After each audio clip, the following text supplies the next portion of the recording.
مرحبا يا حلوين، كيفكم؟ إن شاء الله تكونوا بألف خير وإنكم تشوفوا هالفيديو اليوم.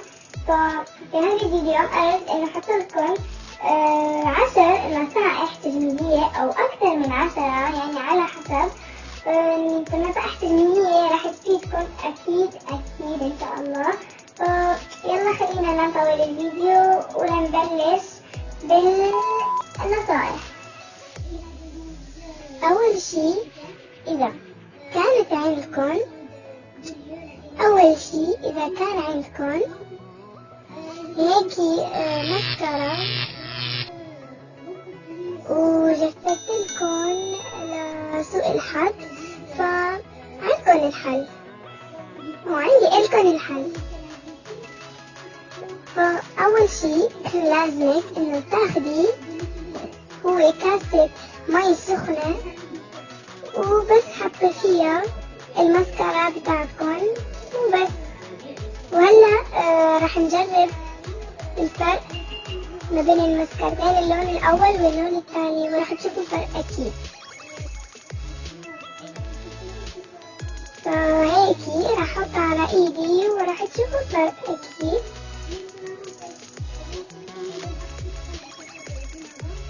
شفتوا أو راح تشوفوا هيكي، شفتوا إنه الفرق كتير واضح، إنه كتير غمقت. وبس هذه هي طريقة. ثاني طريقة وهي إذا كان عندكم عطر بتحبوه كتير بس ما يدوم للأسف، فعندي لكم الحل. بس حطي بإيدك أو بالمنطقة اللي بدك إياها شوية فازلين، هيك موضح بالفيديو. أنا أحط فازلين هون، بعدين راح رش العطر على هذه المنطقة اللي دهنت بيها، وأكيد إن شاء الله راح تشوفوا إنه العطر كتير راح يدوم. وبس هذه الطريقة. كول.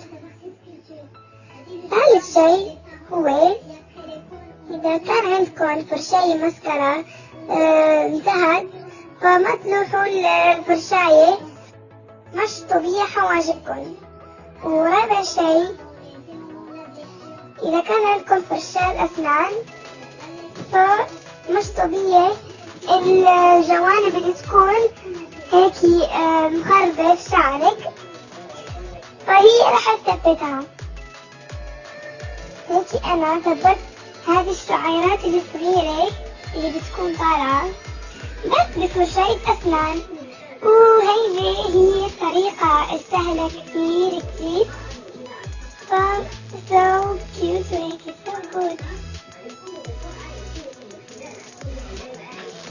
وخامس شيء إذا كان عندكم مشط أو كان بدكم تتحمموا أو تغسلوا شعركم بس ما كان عندكم وقت، فرشوا عطر على المشط ليكون هيكي ريحة مطلعة كتير حلوة.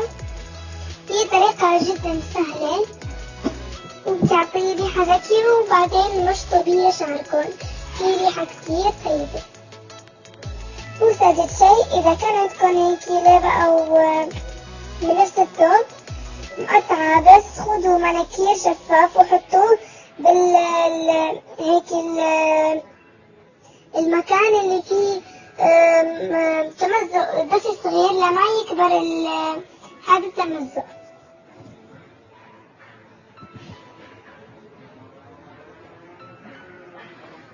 وبس هذه هي الطريقة اللي راح تعملوها.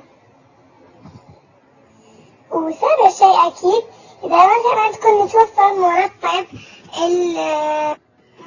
المناطق اللي بتكون جوا أو جنب أصابعكم، فيمكن أن تستعملوا مرطب الشفايف اللي متوفر عندكم.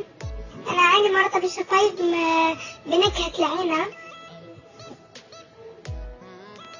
هيك بتحطوه جنب أصابعكم وبس. هذه هي الطريقة كتير روعة. وأكيد ثامن شيء هو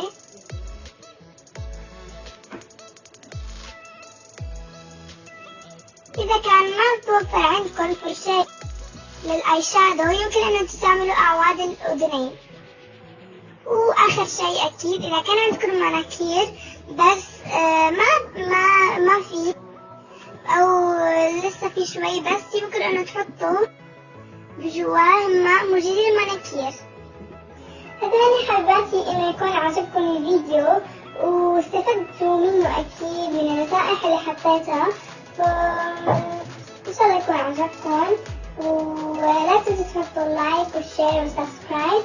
وهلا في هالفيديو أنا قررت إنه حط رابط انستغرام وسناب شات وفيسبوك إلي في آخر فيديو. تابعوا لآخر الفيديو بهالفقرة هلا راح يظهر انستغرامي وسناب شاتي وفيسبوكي. وعلى فكرة إنه أنا حاطة صوري بالانستغرام بس مو حاطاهم بالفيسبوك، حاطاهم بالانستغرام وسناب شات بس بالفيسبوك لا، لأنه سمعت هالفترة الأخيرة أنا ما بعرف إنه إشاعات ولا كذب، فأنا يعني هيك خفت كنت ألعب بس ما كنت حاطاهم، بس سمعت الفترة الأخيرة إنه في قرصنة الفيسبوك بيكون في قرصنة فبيخترقوا حسابك بياخدوا صورك بيسويهم يعني أشياء هيك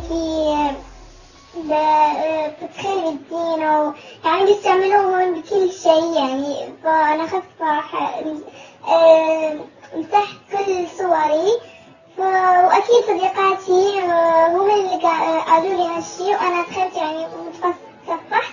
ونفس الشيء أنها لصديقتنا بس ما بدها فتكلم فيسبوكها وسوى نفس الشيء فأنا مسحتهم. بس رح تلاقوا صوري أنا بإنستغرام. ولا تنسوا تحطوا لايك وشير وسبسكرايب وعملوا فولو في الإنستغرام وتابعوني على سناب شات وبحبكم كتير وباي.